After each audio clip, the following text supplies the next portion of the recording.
então, como... Até porque foi a única que eu recebi. Como a pauta da aula de hoje, né? Mas, assim, se vocês tiverem, né, pessoal, alguns alunos até, inclusive, entregaram, né? A Crisley até me comentou, me enviou alguns arquivos, fizeram no formato A3 já o trabalho, né? Porque o A3 nada mais é do que uma forma sistematizada de você fazer girar o PDCA, né? De fazer todas aquelas atividades, de planejar, fazer, né? Verificar e agir corretivamente se for o caso, né? Então, basicamente, né, ele tinha função semelhante àquele formulário que eu enviei para vocês, né? Mas vamos lá. Então já está gravando e eu vou colocar então o material aqui na tela para a gente começar a falar então sobre o tema da aula de hoje, então, que é o formulário A3. Deixa eu só apertar aqui.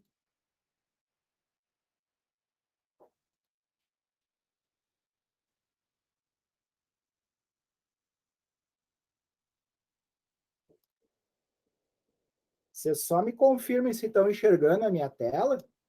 Aqui sim, prof. Perfeito. Positivo, para mim aqui está normal. Joia, joia. Então, pessoal, como eu falei para vocês, né, o A3,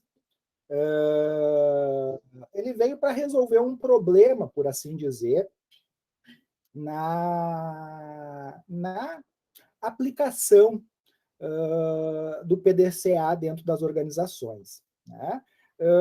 Porque fazer rodar o PDCA envolve toda uma documentação, né, um processo, né, que, na verdade, né, o A3 tenta simplificar, mas não é um processo tão simples assim, né?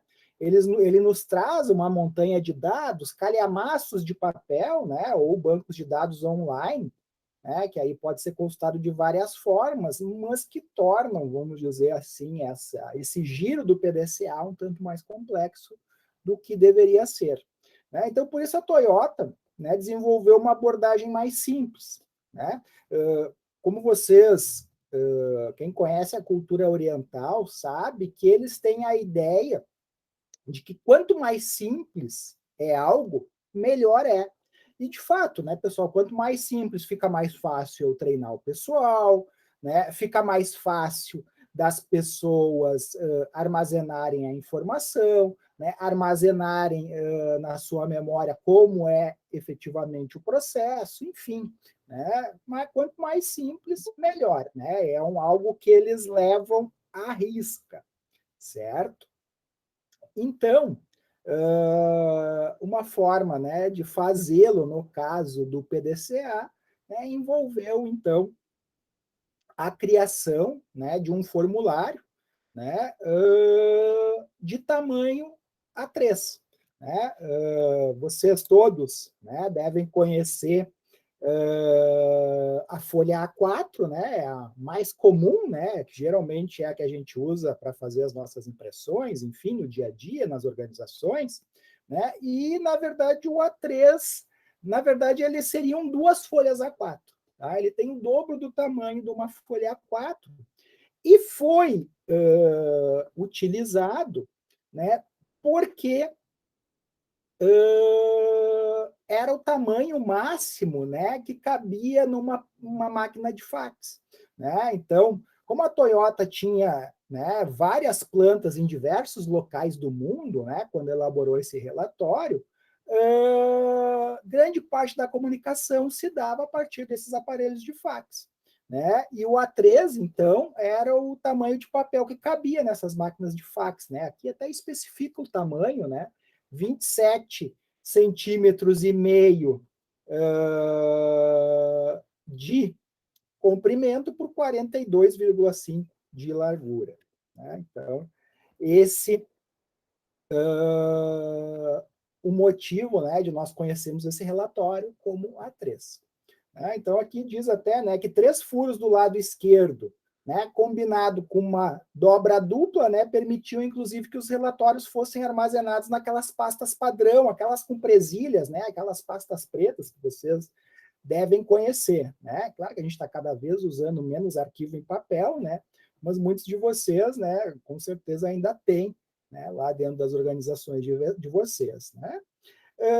E aí os gerentes da companhia, né, da Toyota, eles utilizavam então esse formulário para desenvolver todos os seus projetos de melhoria, né, para fazer o Kaizen, né, a mudança para melhor acontecer dentro da organização, certo? Deixa eu ver, acho que tem alguns alunos a mais aqui para ingressar na sala. Joia. Vamos lá. Vou botar aqui de novo, então, no modo de tela cheia. Bom, então, aquilo que eu falei para vocês antes, né, esse relatório ele é uma ferramenta que, então, estabelece uma estrutura concreta para implementar, então, a gestão a partir do PDCA, né, então, do planejar, do fazer, do verificar, checar e do atuar corretivamente, né, ele propicia isso. Depois vocês vão ver como esse formulário ele é todo organizado, justamente para que eu tenha uma etapa de planejamento documentada, uma etapa de execução, uma etapa de verificação, né, e uma etapa de atuar corretivamente, de agir corretivamente, né? Então, com esse A3, eu posso documentar as principais informações em decisões em cada um desses passos, então, no ciclo PDCA, né? E aí de uma forma que me possibilite compartilhar com as outras pessoas, né, da organização, e assim também obter as contribuições delas e, por consequência, fazer as modificações que forem apropriadas, né, a partir dessas contribuições, ok? Deixa eu aqui autorizar mais um colega. Olha, vamos lá.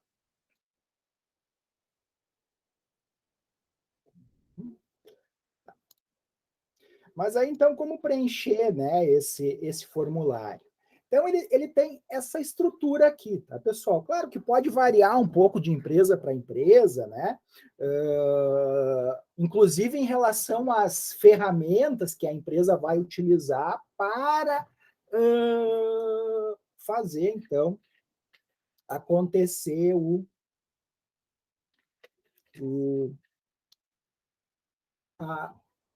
processo de melhoria, então, dentro da organização, né? Reparem que do lado esquerdo eu tenho a etapa do planejamento, efetivamente, né? E do meu lado direito eu tenho as outras 3 etapas, né? Percebam que a etapa do planejamento ela é bem significativa. Se vocês pegarem, né, o material que eu disponibilizei lá no aula, vocês vão ver que o MASP, né, Metodologia de Análise e Solução de Problemas, vocês vão ver justamente isso, né? A etapa do planejamento, de fato, é a etapa, vamos dizer assim, que se constitui de maior quantidade de etapas, né? Porque para que eu tenha uma execução de fato bem feita, né, eu tenho que planejar de uma forma correta, né, a partir de fatos, a partir de dados, né, para que a coisa aconteça de acordo com a metodologia científica, né? Nada mais é, o PDCA nada mais é do que fazer o método científico acontecer dentro da organização. Então, primeiro eu tenho que definir bem o problema, né? Por que nós estamos falando sobre isso? Por que de fato ele é um problema, né, pessoal? Isso é algo fundamental de identificar.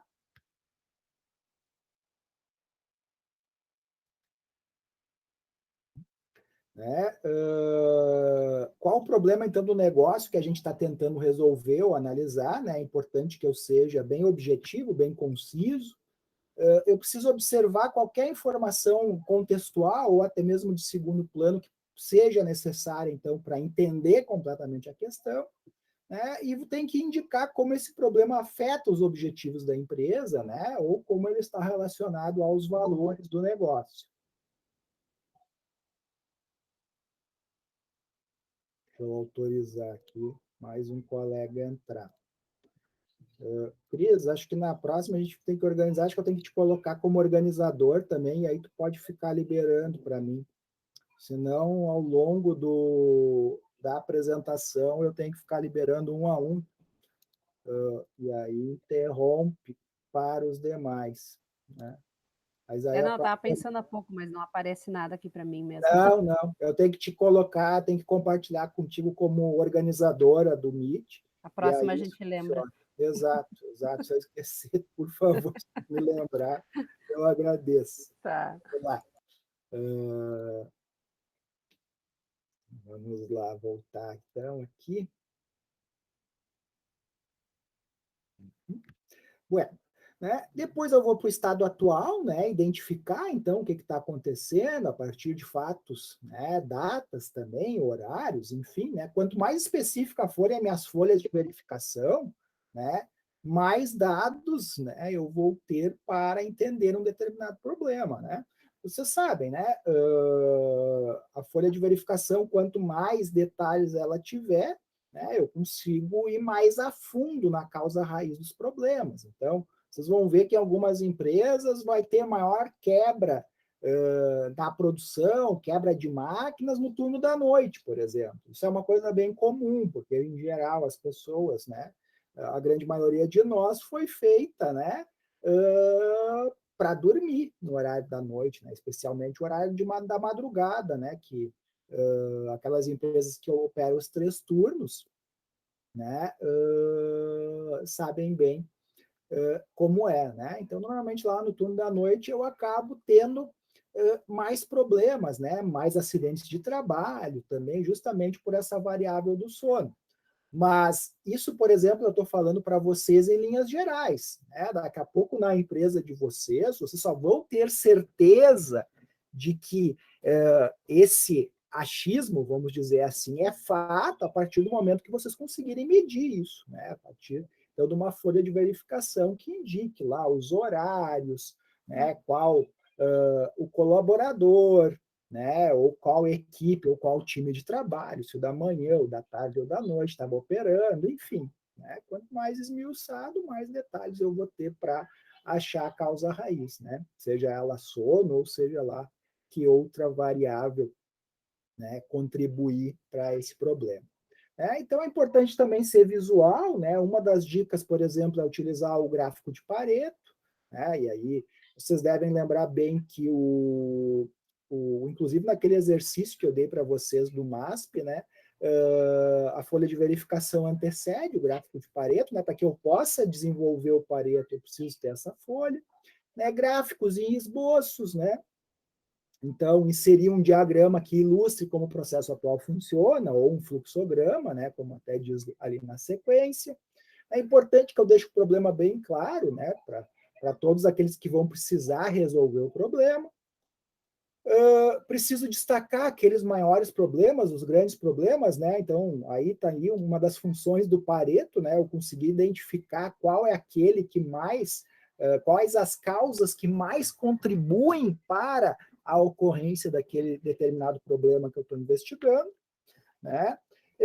Incluir as medidas quantificadas sobre a extensão do problema, né? Representações gráficas, obviamente, são as melhores, né? Vocês sabem que na gestão da qualidade a gente trabalha muito a gestão visual, né? Ela é muito importante, né?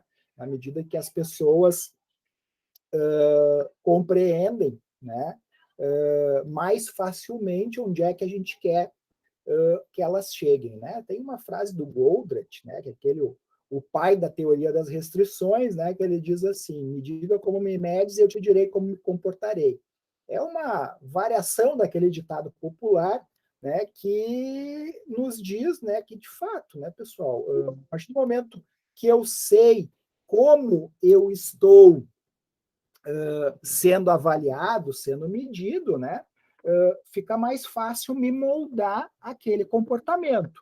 Agora, se eu não sei como eu estou sendo avaliado, o que vai acontecer?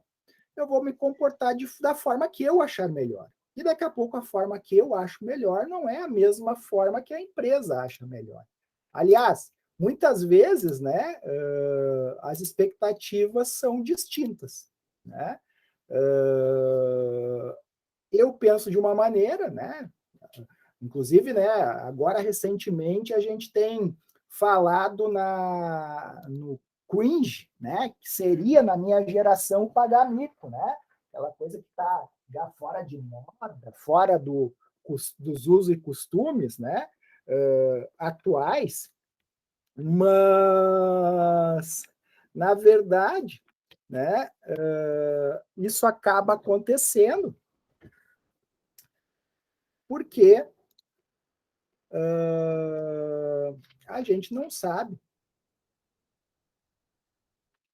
né, como que a empresa gostaria de fato que nós nos comportássemos, né? Por exemplo, a minha geração tem muito forte a questão de cumprir o horário de trabalho, né? De chegar cedo, enfim. A geração atual já pensa bem menos nisso, né? Já pensa muito mais em produtividade, né?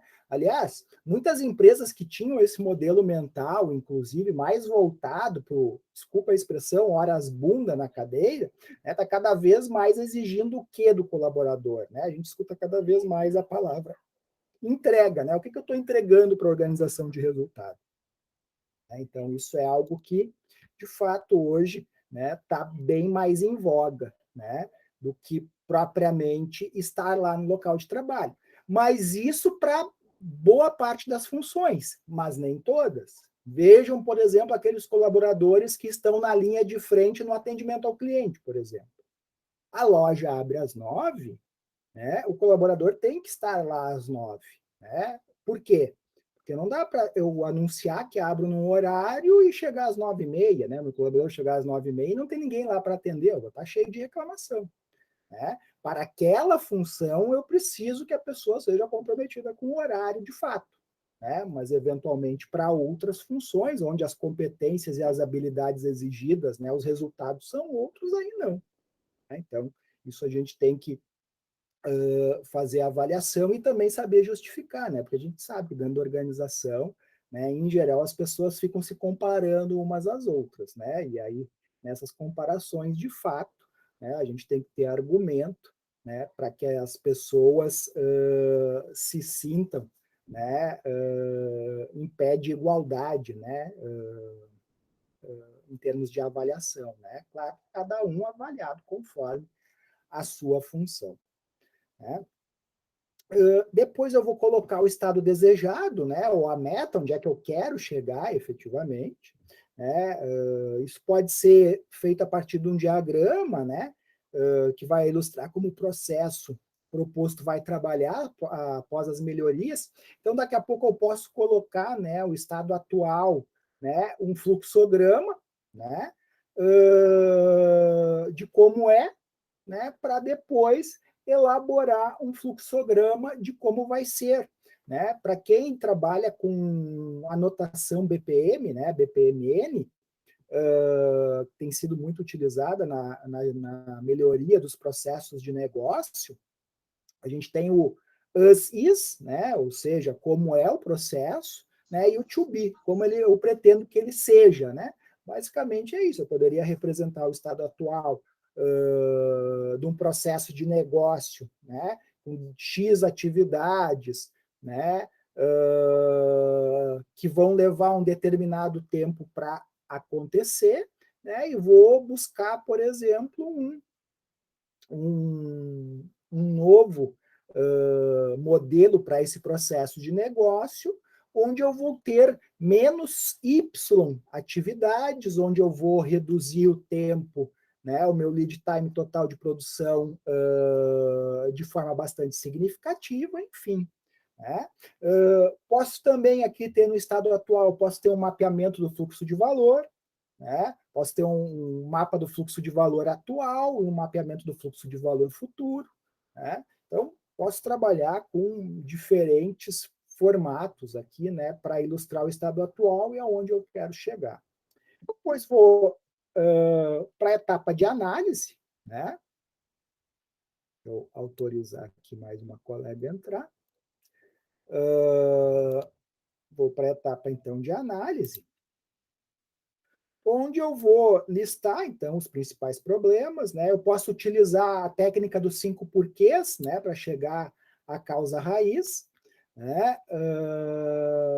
E aí, né, que é aquela regrinha de ouro, né, que a gente não alcança a causa raiz até que a gente faça pelo menos 5 vezes a pergunta por quê, né? Isso vem muito de encontro à nossa infância, né, onde normalmente, né, nós éramos perguntadores, né, utilizadores da palavra porquê contumazes, né? A gente fazia essa pergunta inúmeras e repetidas vezes, né? Quem tem filho hoje deve, né, saber bem do que eu falo, né? Especialmente aqueles que estão ou já passaram pela fase do porquê, né? Infelizmente, com o tempo a gente vai, parece, perdendo, né, essa curiosidade que a gente tinha lá quando criança, né? O que muitas vezes nos impede de achar a causa raiz de alguns problemas que eventualmente a gente vem enfrentar. Eu vou analisar, então, as respostas para cada porquê, né? Posso utilizar o plano de ação, 5W2H, aliás, aqui é os 5 Whys, né, os 5 porquês, diagrama de causa e efeito, posso realizar o brainstorming também, ou as outras, né, qualquer uma das outras 7 ferramentas da qualidade para fazer a análise, né, desse problema. Aí eu vou para a etapa seguinte, onde eu vou elaborar uma proposta, né? Então, quais as contramedidas que eu vou propor, né, para que aquele problema seja resolvido ou mitigado, né? Posso inserir aqui um diagrama, então, que vai ilustrar como esse processo vai trabalhar, né? Vou listar aí as contramedidas que a gente vai abordar, né, para eliminar ou mitigar, então, essas causas identificadas, e nós vamos fazer uma previsão de melhoria esperada, né? Obviamente, né, que de forma quantitativa, preferencialmente, né? Depois eu vou elaborar um plano de ação, né? Então fazer uma lista aí das ações, né? Indicando o que, o porquê, onde, quando, os recursos, né? O método que vai ser utilizado e o quanto custa, né? O famoso 5W2H, né? Também dá para fazer a utilização de um cronograma do tipo Gantt, né? Quem trabalha com gerenciamento de projetos conhece bem, né? Onde a gente vai colocar prazos, né, para as diferentes atividades e os recursos que eu vou utilizar para que aquele plano de ação aconteça, né, onde eu vou ter atividades, né, sequenciais, mas posso ter atividades acontecendo em paralelo ao longo do tempo, né? Isso é importante, né, para que eu possa estipular, inclusive, os prazos, né? Eu tenho que enxergar o projeto aí de melhoria como um todo, no sentido de que aquilo que eu vou me propor como data final, né, do projeto de fato aconteça, né? Não adianta eu botar uma data que depois, colocando num gráfico de Gantt, eu vou identificar que não tem como chegar, né, naquela data efetivamente, porque determinados processos dependem de outros, né? E aí, por consequência, eu não consigo atendê-lo. Depois, vou para a última etapa, e não menos importante, né, que é a do follow-up, né, do acompanhamento, então. Né? Identificar, então, a relação do planejado com o realizado, né, com o atual. Né? Claro que, inicialmente, eu vou deixar em branco o atual, né, e vou anotando à medida que os resultados da execução vão acontecendo. Né? E vou fazendo anotação das datas efetivas desse acompanhamento. Né? Lá no item do planejado, né, eu vou indicar quando será medido e por quem efetivamente. Né? Esse, então, a estrutura, né, do nosso relatório A3. Né? Obviamente que podem ter algumas variações, enfim, mas a ideia, em geral, segue essa linha. Aqui, então, né, as etapas do A3, né? A primeira, então, que eu falei para vocês, a definição, depois o estado atual, né? Basicamente aqui revela aquilo que está lá naquele relatório, né? Aqui eu só coloquei em formato textual, né? De uma forma que fique mais legível para vocês, né? É importante dizer que slides, né, eles estão disponíveis no aula, tá? Depois eu mostro ali para vocês onde ele está, tá? Ele está no bloco de sistematização, né? Então, por exemplo, vocês não devem tê-lo visto nem no bloco 2, nem no bloco 3, né? Do desenvolvimento da disciplina, né? Os benefícios da metodologia, né, da utilização do relatório do formulário A3. A aplicação dele ajuda a levar, né, os autores, então, dos relatórios a uma compreensão mais profunda do problema, né, ou da oportunidade, né, de melhoria, né, além de também dar novas ideias sobre como atacar um determinado problema. Facilita a coesão e o alinhamento interno da empresa em relação ao melhor curso de ação. Né? Normalmente, quando eu falo em processos hoje, eu estou falando em atividades que são realizadas em diversos departamentos da empresa, inclusive extramuros da empresa, porque, né, cada vez mais boa parte dos processos são terceirizados, as atividades são terceirizadas, né? E eu preciso, né, de documentos que alinhem as pessoas em relação aos objetivos da organização. Isso, inclusive, está muito ligado, né, com o Roshin Kanri, né, o gerenciamento pelas diretrizes, né, que os japoneses aí tanto preconizam, né, na gestão das organizações, né? Também ele é fundamental para gerenciar pessoas e organizar e disseminar o aprendizado operacional, né? O interessante desse tipo de projeto, né, de atividade que a gente vai fazer a partir de um relatório A3, é que a partir dele, né, como a gente vai ter a participação de diferentes pessoas, de diferentes departamentos da organização, com diferentes visões, né, a partir do momento que a gente reúne o povo todo, né, o que acontece? A gente dissemina aprendizado, né? E ainda mais, né, que o A3 também é uma ferramenta de gestão visual, né? Facilita muito o aprendizado dentro da organização, né? Também se constitui numa maneira de identificar e resolver os problemas, né? E por fim, não menos importante, ainda gera conhecimento e ajuda as pessoas a aprender como aprender, né? Uma coisa que o Licker e o Meyer, né, falaram lá em 2007, né, quando a gente começou a falar mais em formulário A3 aqui no Brasil, né, que é fácil tratar o A3, então, apenas como uma novidade, né? Mas o uso do A3 ele se torna uma ordem da administração, né, onde vão todos aprender como fazer, né? E gastam muito tempo produzindo gráficos elaborados, cada vez juntando mais informações na página. Não é esse o objetivo. O objetivo é comunicar, obter consenso, resolver problemas e atingir resultados. Tá? É bem prático, bem focado mesmo, né?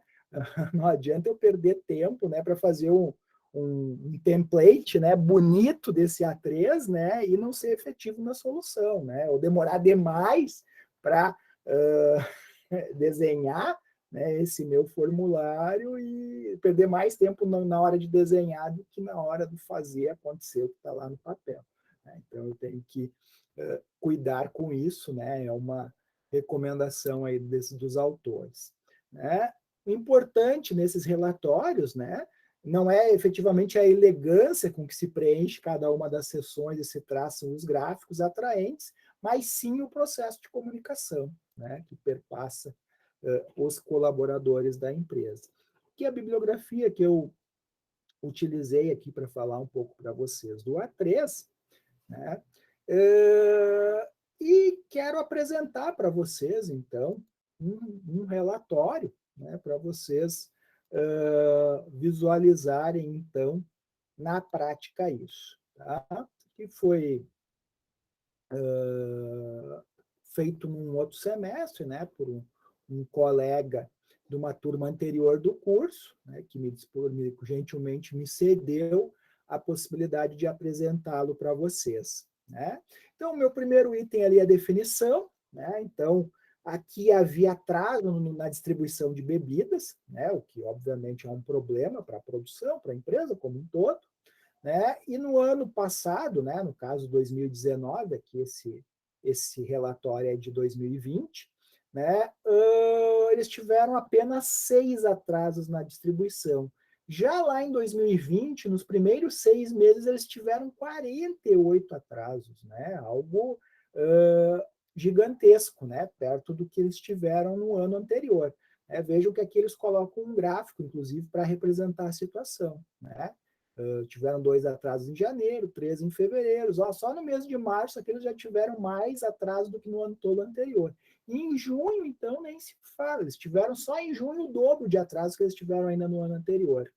E aí ele queria diminuir o tempo de carregamento, né? E entrega em até 70%. Né? Para isso, precisava analisar as rotas de distribuição. Né? Uma coisa que era um problema é que, em geral, os veículos eles não estavam totalmente carregados ainda antes das 8 da manhã. Esse atraso prejudicava o desempenho da produção e elevava os custos, né? E aí, por consequência, né, eles tiveram um aumento de 35% de reclamações dos clientes. Né? A partir do momento que o produto atrasa, o cliente, obviamente, fica insatisfeito e vai reclamar. O pior é quando ele não reclama, né? Se vocês forem ver o índice de atraso foi maior que 35%, é quando daqui a pouco o cliente te troca por um concorrente, né, por conta desse tipo de problema. Aí ele fez a definição do estado atual. Né? Lá em dezembro de 2019, eles tinham ampliado a área de marketing e vendas em 25%, porém não foi feito o mesmo investimento na área de logística e distribuição. O que aconteceu? Né? Venderam mais, mas a capacidade continuou limitada ao que se tinha antes. Né? E nós tínhamos uma restrição no sistema, um gargalo, como a gente costuma falar no sistema. Né? E aí, por uma falta de comunicação entre os próprios setores, havia o atraso de carregamento e distribuição, né? E esse fluxograma aqui que ele desenhou apresentava, né, o processo atual, né, dele. Né? Então, aqui, eu não vou apresentar todo o fluxo dele, né? Mas aqui, por exemplo, né, ele tinha identificado aqui, né, a partir de um Pareto, né, obviamente ele fez uma folha de verificação antes, né, mas a folha não vem para cá, apenas o Pareto, para ficar de uma forma mais ilustrativa. Né? Então, ele identificou aí as causas, né, para o atraso na entrega, né, para o atraso na distribuição, melhor dizendo, né? Então ele teve atrasos no carregamento, atrasos na entrega, quebra de veículos, né? Uma das causas também para atrasos foi a falta de roteirização, né? Outra, retorno de produto danificado e mercadoria com defeito. Mas percebam, né, que atraso no carregamento, né, e na entrega foram, né, as principais causas aí de reclamação. Né? Então, resolvendo esses 2 itens aqui, né, que praticamente são interrelacionados, né, uma vez que atrasa o carregamento, vai atrasar a entrega, na maior parte dos casos, a não ser que o motorista, né, consiga compensar, né, na estrada, o que, convenhamos, não é recomendado, inclusive. Né? Mas, enfim, a gente sabe que acontece. Né? Aí ele estipulou um objetivo, que é reduzir o tempo de carregamento em 70%, né? Para isso houve a necessidade de avaliar a frota de veículos para atender então a demanda, minimizar o tempo de veículos parados por quebras, implementar melhorias no sistema de distribuição, né? Realizar treinamento dos motoristas e entregadores, né? E evitando assim a perda com uma mercadoria danificada no transporte. Né? A gente viu que teve também retorno de produto danificado, então é algo importante a ser atacado. Né? Aperfeiçoamento no setor de carregamento, né? Implementar o setor de logística, né, para gerenciar o processo e reduzir perdas e diminuir os custos. Né? Na análise, né, se identificou que faltavam empilhadeiras no setor de carregamento, né, falta do veículo disponível lá no momento do carregamento, né? Não ter um setor específico para acompanhar a manutenção dos veículos, né? Os motoristas também não possuem um sistema de roteirização para facilitar a entrega, né? Evitando tráfego, encurtando rotas. O setor de distribuição, que fazia todo o controle, né, de todo o sistema logístico e de carregamento, e uma falta de orientação e treinamento aos motoristas, né, no setor de carregamento para o manuseio das mercadorias, né? Eles, obviamente, que isso favorecia lá a quebra, né, ou as avarias nos produtos. Depois a proposta, né, então, foi de incorporar os setores comercial, suprimentos e administrativo ao departamento de logística. Eles adquiriram um sistema de roteirização para o setor de logística, adquiriram 20 novos veículos, 4 novas empilhadeiras, contrataram uma consultoria, né, para realizar o treinamento. E com todas essas medidas, né, se esperava, então, ter uma redução de pelo menos 60% no processo de logístico e de distribuição. Né? Aqui foi, ele elaborou aqui um diagrama, né, que é um diagrama, porque, de fato, só tem blocos, né, então, um diagrama de blocos, efetivamente não é nem fluxograma, mas, enfim, ilustra o processo, está valendo. Né? Aí foi elaborado, então, um plano de ação, né, com as necessidades, né, para mitigar o problema. Então, aquisição de novos veículos, a aquisição de um novo software de roteirização, aquisição de empilhadeiras, né, a criação do setor de oficina, né, a realização de treinamento, e aqui está a resposta a todas as questões: por quê, onde, quando, quem, como será, né, e o custo, efetivamente. Aí nós temos a aquisição, né, aqui o gráfico de Gantt, como a gente falou antes, né, a aquisição de veículos, a aquisição do software de roteirização, né, a aquisição de empilhadeiras, a oficina de veículos, né, a criação do setor e o treinamento, né, isso ao longo do tempo, então, né, para que tudo isso fosse feito. Né, e aqui o acompanhamento, né, antes, né, a meta era de 15 carregamentos por hora, a meta foi de 25,5, depois de implementadas essas mudanças, começou a se carregar na média 26 carros por hora, 26 veículos, melhor dizendo. Então, a meta era de 70%, foi alcançada a 73,33%. Número de entregas hora, né? Antes eram 5 entregas por hora, começou a se conseguiu ampliar, né? Aliás, a meta era 8 entregas e meia, né? Por hora, se passou a 8 entregas por hora na média, né?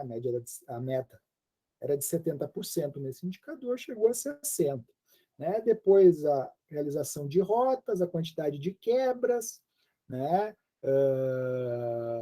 O número de produtos retornados ao dia, né? De mercadorias com defeito, todos esses itens, né? Ou foram alcançados ou ficaram bem próximos, né? Na meta estipulada. Né? Se a gente fosse daqui a pouco fazer um acompanhamento em um intervalo maior de tempo, né? A gente ia ter, né, possivelmente os 70% em todos esses itens. Ok? Caros, dúvidas, questões? Alguém utiliza o A3 na sua empresa, quer contribuir com algo que eu possa não ter falado? Fiquem à vontade, né? Agora o momento é de trocarmos, de realizarmos um diálogo, né? Fazendo aquele trabalho que a gente comentou, né, o trabalho da AP1 especialmente, né, de certa forma vocês fazem rodar o PDCA, né, não na estrutura, né, de um relatório A3, mas se vocês pegarem cada um dos tópicos ali abordados, né, a ideia é justamente fazer os 4 pontos ali do nosso PDCA. Né? Joia? Eu vi ali que um colega comentou algo, né? Muito bom exemplo, né? Facilita para entender com a aplicação, de fato, né? Ver na prática, né? Como um planejamento desses, né? Sempre ajuda, né? No entendimento. Alguém participou já de um projeto de utilização no relatório A3? Não? Quem está com a câmera ligada, eu vejo pelo menos um nãozinho com aceno de cabeça, né? Agora, quem está com a câmera desligada, como dizia a minha mãe, aliás, como diz a minha mãe, né? Quem cala consente, né? Então, acredito que ninguém. A Sheila ali disse que não teve oportunidade. Né? Bom, meus caros, é muito legal. Eu, particularmente, eu me voltei para a área da qualidade, né, justamente porque eu sempre me considerei assim, né, dentro das empresas que eu trabalhei, mesmo antes de entrar para a área da qualidade, eu sempre me especializei em ser um solucionador de problemas. Né? Eu acho que boa parte das nossas atividades no dia a dia, né, acabam sendo muito voltadas para isso. Né? Eu nunca gostei de coisas assim, tipo efeito Gabriela, né? Eu costumo chamar de efeito Gabriela, quando a gente pergunta assim, para os colaboradores da empresa, que a gente está prestando consultoria, por exemplo, e a gente pergunta por que é feito assim, e as pessoas olham para você e dizem, não sei, sempre foi feito assim, né? Aí, pô, mas será que tem essa necessidade? Né? A gente tem que ficar constantemente fazendo uso dos porquês mesmo, né? Um processo que até então era feito durante muitos anos de uma determinada maneira, com o passar do tempo, daqui a pouco tem várias etapas, várias atividades que não eram necessárias. Vou dar um exemplo bem banal. No início da minha carreira profissional, eu atuei no setor de expedição de uma empresa e eu exerci a atividade de conferente de nota fiscal. Né? Para quem não cozinha na primeira fervura, né, como a gente costuma dizer aí no popular, deve lembrar que as notas fiscais saíam naqueles formulários de 132 colunas, né, naquelas impressoras matriciais ainda, e as notas fiscais da empresa saíam naquele formulário, né? E aí eu ia lá, pegava da impressora e fazia a conferência, né? Se todos os dados estavam corretos, se batia a tributação e tudo mais. E com o passar do tempo se mudou o processo, né? Se comprou um outro sistema. E quando se comprou o outro sistema, o que mudou efetivamente? O sistema anterior ele era na linguagem Clipper, que é uma linguagem de programação mais antiga, né? Que eu aprendi no meu curso de processamento de dados lá nos anos 90. E o novo sistema era baseado num banco de dados da Oracle. Né? O que aconteceu? Dentro do sistema do Clipper, né, tu ia preenchendo os dados, né, ia percorrendo ali o formulário para preencher, e lá no final tu dava um OK e mandava imprimir. Já no banco de dados da Oracle, quando você mandava imprimir, antes de imprimir efetivamente, ele abre como a gente abre um documento no Word, por exemplo, ou em qualquer outro editor de texto. A gente pode visualizar a impressão do documento, como ele vai ficar impresso, antes de dar o Enter, né? Antes de mandar efetivamente imprimir. E aí, pessoal, ficou muito mais simples para o próprio emissor da nota fiscal, porque nós éramos 2 colaboradores, né? Ele emitia e eu fazia a conferência, para ele mesmo, antes de fazer realmente a impressão, conferir na tela. Né? Ou seja, né, aquela minha atividade deixou de existir. Né? Não tinha mais necessidade daquela atividade. Ainda bem que eu era bem quisto dentro da organização, enfim, fui fazer outra atividade. Né? Porque se revisou o processo e se viu que aquilo não era mais necessário, né? De ter alguém especificamente para fazer a conferência da nota fiscal. Né? Ali, o próprio profissional, né? O próprio profissional, né, que faz a emissão da nota, consegue visualizar, então, a nota fiscal e, por consequência, ele mesmo pode fazer a própria conferência. Né? A Alessandra ali comenta, né, que trabalha Oi, Rony, pode falar. Tudo bem? Não, eu tô acompanhando desde o início aí a aula, né? Só que tá com o meu login errado. Agora eu precisei sair e voltei com o meu login correto. Tu havia perguntado sobre a utilização do A3. Você está me ouvindo bem? Sim, eu escuto bem. Na empresa a gente utiliza direto esse documento. Né? Inclusive é uma métrica que a gente tem lá da time de gestão, de criar aí, através do Kaizen, né? A gente levantar problemas que a gente tem na operação, né? E trazer soluções, né? Mas a gente segue bem certo esse roteiro, né? Que é pegar o problema, né? Estratificar ele, possíveis causas, né? A causa que mais representa, né? Através do Pareto e juntar um time lá que pode ser útil no projeto, né?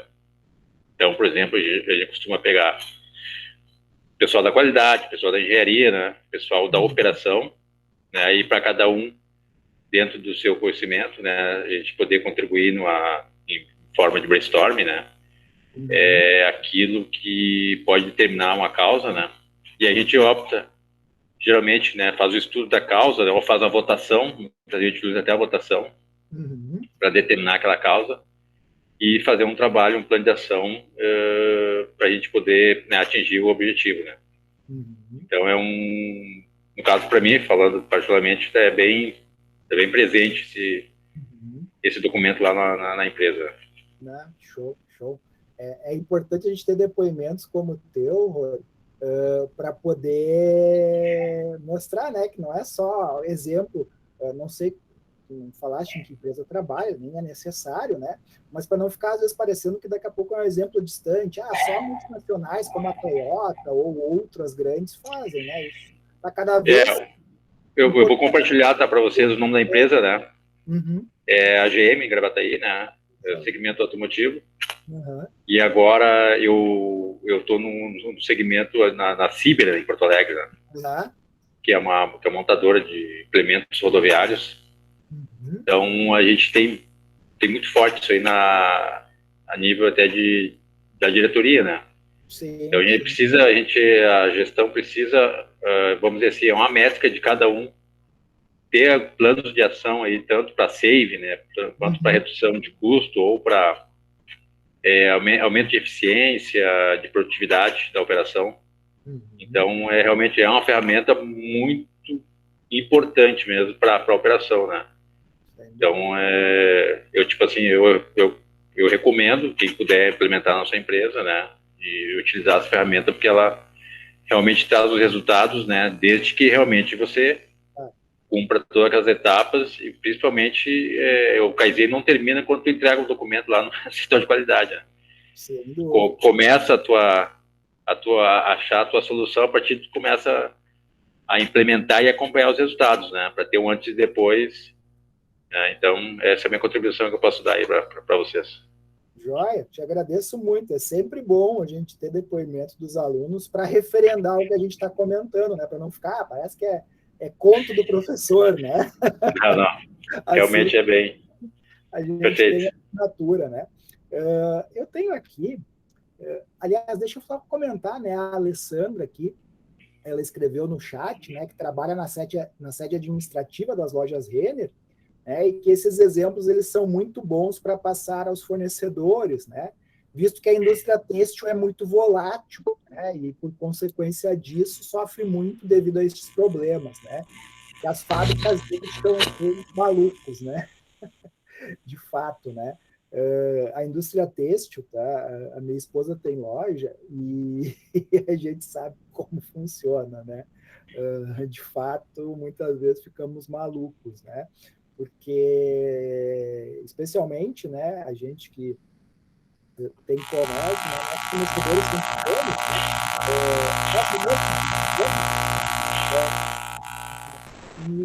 e aí a gente, claro, né, elas normalmente não fazem aplicação de toda a metodologia do PDCA, né, algumas das vezes acabam nem sabendo o que é, infelizmente, né. E aí isso é um item interessante, né, Alessandra? Muitas empresas, né, o Rory não me deixa mentir, especialmente no setor automotivo, né, cada vez mais se fala, né, e se executa o que a gente chama de qualificação de fornecedores. Né? Cada vez mais a gente vê, né, as grandes empresas, né, que dependem de outros prestadores de serviço, cada vez mais buscando qualificar, né, trabalhar em projetos colaborativos. Né? Hoje se fala em cocriação, né, quando duas empresas trabalham, né, no sentido de solucionar problemas mútuos, né? Porque muitas vezes um problema lá no meu fornecedor vai ser um problema na minha linha de produção, né? Porque um processo está interligado ao outro. Né? Então, isso é, de fato, bem importante. Certo? Alguém mais, pessoal? Cri, cri. Escutaram um grilo? Foi o silêncio da turma. Tranquilo, pessoal. Espero, né, essas nossas interações, né, no pós, né, já que o pós ele é EAD, né, e a maior parte dele é assíncrono, né, nós temos esse encontro síncrono, mas que nem todos, de fato, acabam acessando, né, porque não é obrigatório participar de forma síncrona. Né? A gente pode realizar, vocês podem realizar, né, as atividades todas de forma assíncrona, ou seja, em momento diferente do professor e da tutora. Né? Mas, né, a gente sempre agradece aqueles que conseguem tirar um tempinho aí, mesmo um tempo reduzido, para nos assistir, né, para contribuir também com exemplos, né, como o colega fez, ou com comentários, sugestões, críticas, enfim. Né, isso nos ajuda muito. Inclusive, pessoal, eu quero pedir para vocês, tá, na medida do possível, fazerem a avaliação lá da disciplina. Né? Inclusive, nós, professores e tutores, para fazermos rodar o nosso PDCA, a gente precisa que vocês nos avaliem. Tá? Estava um link, tá, pessoal? É que eu não tinha recebido o link atual, aí estava um link para uma aula, para uma gravação de uma aula, tá? Mas isso já está corrigido, né?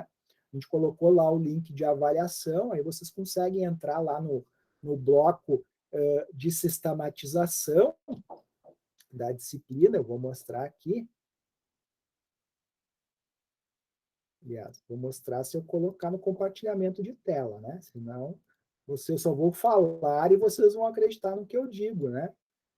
Por pura fé, né? Então, eu coloco aqui. Tá, pessoal? Tem esse link aqui para vocês avaliarem, então, a experiência com a disciplina. Tá? Ele vai para um formulário Google, onde vocês vão avaliar a experiência de vocês com a disciplina como um todo, certo?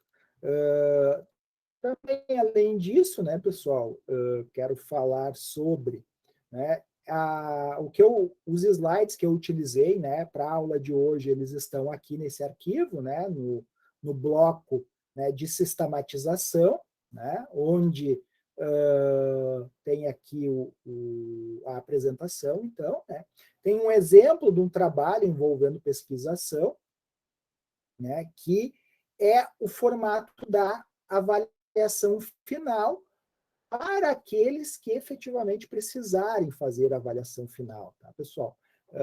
A avaliação final só é realizada por aqueles que fazem a AP1, né, e a AP2, né, e não obtêm a nota mínima de 7, né, obtém o mínimo de 7 pontos, que é o necessário para aprovação. Tá?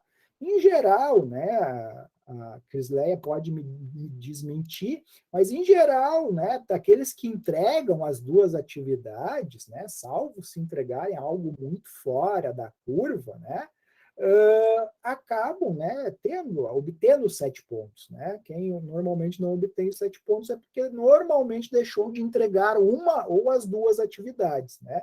Se deixou de entregar as duas atividades, nem pode fazer a avaliação final. Tá? Porque o aluno, para fazer a avaliação final, ele não pode zerar a soma de avaliação parcial 1 mais a avaliação parcial 2. Tá? Ele tem que ter, no mínimo, 0,1 na soma das duas avaliações para poder fazer a avaliação final. Tá? Isso, pessoal, não tenho por que esconder, né? Essa regra da pós-graduação é para que os alunos não deixem de fazer a avaliação 1 e 2, né? Porque senão daqui a pouco todo mundo ia fazer só a avaliação final, visto que é uma. Né? Embora, né, seja bem honesto em lhes dizer, né, é uma única, mas com um grau de trabalho maior. Né? Porque não só envolve fazer a aplicação de um formulário A3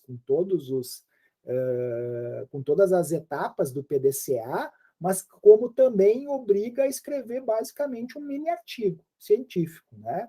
Onde a gente vai ter lá introdução, vai ter o desenvolvimento do trabalho, né? E as considerações finais, referencial bibliográfico, enfim, né? Vai estabelecer o objetivo geral, específicos, vai justificar, vai delimitar a situação problemática, né? Enfim, todos aqueles que fizeram monografia ou construíram artigos científicos lá no final da graduação sabem bem do que eu estou falando, certo? Alguma dúvida, questão, pessoal? Diante do... Calma, uma de cada vez. Um de cada vez, tá? Senão não dá certo aqui. Brincadeiras à parte. Cris, algum recado, alguma coisa que eu tenha esquecido de comentar? Não, que eu me lembro, senão eu também esqueci. O Adilson falou ótimo esclarecimento sobre as avaliações, né? Acho que é importante, de fato, a gente falar sobre elas, né? A gente sabe que, em geral, é a maior ansiedade de vocês, alunos, né? Claro que existe a ansiedade de aprender, né? Mas a gente sempre tem a ansiedade de saber qual a nota, né? Qual o grau, o conceito que tiramos ao final da disciplina, né? Normal.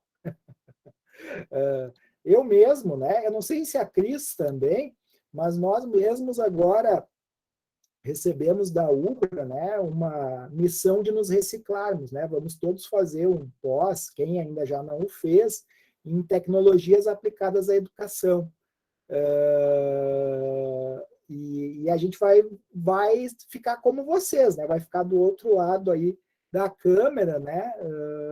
Escutando os professores desse curso falando, né? Enfim, vamos contribuir e tal, né? Até porque a gente sabe, né? Professor geralmente gosta de falar, né? Então é bem provável que a maior parte do pessoal não fique quieto, né? Mas a gente sabe, quando a gente está do outro lado, né? Eu fiz graduação, eu fiz técnico, né? Aliás, antes, vamos lá, fiz fundamental, fiz ensino médio. Tá, tudo bem que não chamavam de fundamental e ensino médio na época, tá? Era primeiro e segundo grau, tudo bem. Né? Eu falo meio de canto, assim, meio cochichando, né? Porque já faz um bocado de tempo, né? Agora eu me sinto falando em primeiro e segundo grau como o meu pai se sentia falando em ginásio, né? Para mim, ginásio era um local, um complexo desportivo. Olha, o que é ginásio, né? Até eu saber que o ginásio era um período ali Prof, agora não tem como esconder a idade. Já fez vacina, se entregou, tá? Ah, é verdade, é verdade.